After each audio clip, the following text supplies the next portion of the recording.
자, 하나님은 우리 어머니하고 할머니는 믿으셨는데, 저는 이제 크리스마스 때나 과자 준다고 가고, 그 위에는 별로 이제 가본 적이 별로 기억이 없습니다. 어렸을 때 칭찬을 참 많이 받았어요. 인사성이 밝다고. 우리 아버님이 또 어른들 꼭 보면 꼭 인사하라는 말을 하셨어요. 그래서 가는 때마다 인사를 꼭 하니까 어른분들이 또 그렇게 또 인사성이 밝다고 칭찬을 많이 해주시더라고요. 또 학교에서도 좀 성적도 좀 괜찮아가지고 그래서 막 또 학교에서도 또 인정을 받고 반장도 하고 그러니까 인정받는 거 칭찬받는 것이 재밌더라고요. 보면 그러다 보니까 이제 어떻게 되냐면 남에게 잘 보이기 위해서 이제 실제의 나의 모습과 이제 나의 이제 거짓의 모습이 이제 이중적으로 이제 되어가는. 그러니까 남들 앞에서는 나의 어때요? 좋은 모습을 안 보이기 시작하는 거예요. 보면. 그러다 보니까 어떻게 되는 줄 아십니까? 그 당시에 또 그러다 보니까 제 마음 가운데 어떤 마음이 들었냐면, 내가 그냥 완벽한 사람이 되어야 되겠다. 그래야 인정받는 사람이 되겠구나. 이 완벽한 사람이 되려고 하다 보니까 또 어떻게 되겠습니까? 자꾸 나의 본 모습을 다른 사람이 못 보이죠. 그러다 보니까 어떻게 됩니까? 이중적이 되고 자기 자신도 알아요. 그러다 보니까 사람들과 만나면 반듯하게 보이긴 하는데 어떤 사람이 되죠? 이제 얼음맨이 되는 거예요. 보면 옆에서 그냥 분위기만 갖고 그냥 딱딱하고 뭔가 막 그런 좀 바리새인적인 좀 그런 거 있잖아요. 그런 모습들. 그러니까 나중에 보면 그게 속고 사는 거죠. 보면 그게 다가 아닌데 하나님 앞에 진정한 모습 자꾸 내세우려고 하니까 화장실에 가서도 참 얼마 전에 우리 딸이 그 성격 하는 게 있더라고요. 보니까요. 이는 활동적인 유향적이고 이제 저는 이제 아이부터 시작하는데 뭐라고 이제 뒤에 나오는데 이 내향적인 분들이 보면 자존감이 낮아요. 대개 보면. 제가 그러다 보니까 이제 그런 이제 성격 가운데 살다 보니까 이제 자존감이 낮아진 거죠. 보면. 그러다 보니까 결국에는 사람들이 또 이제 다른 사람하고 비교하잖아요. 다른 사람 잘난 사람 보면 이제 열등감에 빠지고. 그 다음에 난 더 잘해야 되겠지 한다고 해갖고 어때요? 자기를 어때 자학하기 시작해요. 저를 막 그냥 닥달아 주는 거죠. 야, 너 그렇게 하면 되겠냐? 너 그러면 너 안 되겠지 뭐 해갖고 자기를 막 닥달하는 거예요. 아니, 내 실력은 이건데 여기다 놔두고 저를 막 닥달하니 제 스스로 제가 감당하겠습니까? 그냥 마음에 평안이 없는 거예요. 항상 쫓기는 것 같은. 근데 이제 제가 이제 성경을 제가 배우면서부터 그때도 잘 몰랐어요. 성경을 배우면 몰랐는데. 근데 어느 부분에서 제가 예수님을 인격적으로 만나냐면 베드로를 통해서 제가 은혜를 많이 받았는데 예수님이 베드로를 딱 바라보시면서 처음 봤는데 장차 개발하리라 소망을 주셨잖아요. 베드로도 처음에는 뭐 가방끈이 짧아도 하나님이 예수님이 딱 보니까 너무나 큰 소망을 두신 거예요. 소망을 딱 두는 걸 보니까 베드로도 어떻게 했습니까? 열심히 하려고 했겠죠. 예수님이 나를 이렇게 인정을 해줬어. 열심히 했는데 열심히 하더라도 허물이 드러나잖아요. 그죠? 연약함이 드러나잖아요. 보면. 그러다 결국 어떻게 됐습니까? 예수님을 3번 부인하는 그까지 가버리잖아요. 보면. 자기는 그렇게 하고 싶지 않은데 그렇게 해요.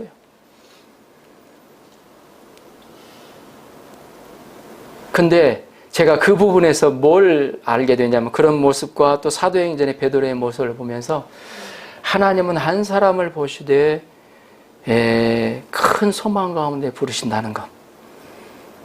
또 한 가지는 그 소망이 계속 이어진다는 것. 그러니까 하나님의 소망은 한 사람이 두신 소망은 변함이 없으시다는 거죠. 그 하나님을 제가 성경을 통해서 그 묵상하게 되면서 하나님은 베드로를 그렇게 인도하신 모습이 딱 보여서 베드로가 도망가고 나서 문제에 빠지고 그리고 나서 다시 어때요? 예수님이 기도하라고 그래갖고 예루살렘 성전에 마가 다락방에서 누가 다락방입니까? 네. 하여튼 다락방에서 누가 다락방 나왔다는 게 갑자기 생각이 안 나요. 예. 예, 막 떨면서 두려워하면서 그거 하고 있었잖아요. 성령이 맞아 베드로가 어떻게 됐습니까? 그 이스라엘의 그 많은 사람들 앞에서 종교 지도자들 앞에서 담대히 하나님의 말씀을 전하잖아요. 회개하라고 너희들이 예수 그리스도를 십자가에 못 박았다고 회개하면 하나님이 용서하신다고 복음을 담대히 전하잖아요. 또 나중에 결국에는 어떻게 됩니까? 결국에는 어때요? 로마에 어때요? 교황 1호 제 첫 번째 제일 교황이 되잖아요. 그렇게 세움을 받잖아요. 근데 하나님이 그 소망대로 예수님이 두신 소망대로 그렇게 인도하셨어요. 변함없이 그의 허물과 연약함이 있었을지언정 그 예수님이 베드로를 바라보는 예수님의 눈이 저를 바라보고 계시구나 하는 생각이 들기 시작했어요. 예. 그때부터 제 마음 가운데 저는 자신을 막 학대하고 그러니까 뭔가 막 다른 사람에게 나의 잘못이 알려지고 수치스러운 일이 있으면 막 절망을 해요. 그래서 제 특기가 한번 들어놓으면 일어나지 않는다는 절망하면 그런 타입이었습니다. 실제로 뭐 F학점을 맞고 학사경고를 맞고 나서 인생에 소망이 없어지니까 그런 때였죠. 근데 이 변함없는 소망의 예수님을 바라보면서 항상 나의 연약한 모습 가운데서도 하나님이 예수님이 응원하고 계신다는 은혜를 주셨어요. 그래서 지금은 그렇게는 안 합니다. 한번 누우면 계속 뭐 누워 자고 절망하고 그러잖아요. 지금은 어떻게 받아들이냐면 그때마다 넘어지는 때가 있었어요. 연약해서. 그런데 항상 주님을 바라보면 저를 응원해 주시는 거예요. 아니야, 너는 할 수 있어. 다시 한번 해봐. 응원해 주는 거예요. 그것이 이제 계속 이제 반복되면서 저는 조금 시간이 좀 많이 걸려요. 그런데 그 예수님을 하면서 예수님의 변함없는 소망이 제 안에 가득 차기 시작하면서 제 안에 있는 그 모든 낮은 자존감으로 인해서 받은 상처, 또 자기를 학대하면서 그 마음의 상처들이 하나님의 다 하나하나씩 치유해 가기 시작하는 거예요. 하나님의 나라가 임하면 치유가 시작이 됩니다. 회복이 시작이 되고 새로워집니다. 새로운 피조물이 되어가잖아요. 그래서 제가 여기 개척 역사를 섬기면서도 어떻게 보면 이런 마음을 주셨어요. 하나님, 목사가 되더라도 어때요? 큰 교회 가서 좀 안정적으로 할 수 있는 그런 분들이 또 주어지는 분들도 있잖아요. 근데 개척 역사를 섬기는 것도 하나님 감사가 되더라고요. 왜? 어렵지만, 더욱더 또 일본에서 어렵지만 뭐가 있냐? 하나님을 경험할 수 있는 기회가 주어지는 거예요. 다른 것은 안정적이지 않더라도 하나님을 경험할 수 있는 기회가 주어지는 거예요. 저는 그게 감사가 되더라고요. 그래서 상황이 어떻더라도, 그러더라도, 지금 성장, 교회도 성장해야 되고, 여러 가지 문제들, 장애물들, 상황들이 그렇게 좋은 것은 아니지만, 이것을 하나님을 만나는, 또 하나님을 경험하는 기회로 삼자. 그러니까 너무 감사가 되는 거예요. 기대가 되고, 하나님 이걸 어떻게 역사하실까? 다만 내가 하는 것은 저번에 이제 연말 그 송년 예배 때 말씀을 드렸지만, 그를 통해서 주어지는 상황마다 이를 통해서 다만 믿음을 하나님께 믿어드리고 기도하는 것, 부르짖는 것, 하나님 그걸 원하시는. 그래서 하나님 믿어드리고 기도하고. 그래서 올 한 해가 아주 제게는 기대가 되고 소망이 생깁니다. 그래서 상황이 좋은 건 아니에요. 상황이 좋은 건 아니지만, 그러나 상황이 안 좋기 때문에, 상황이 너무 좋잖아요. 경제적인 상황도 좋아지고 나면 하나님부터 멀어져요. 벌써 하나님을 믿지 않아요. 자신을 믿고 돈을 믿게 되죠. 어리석은 길로 가게 되는 거죠.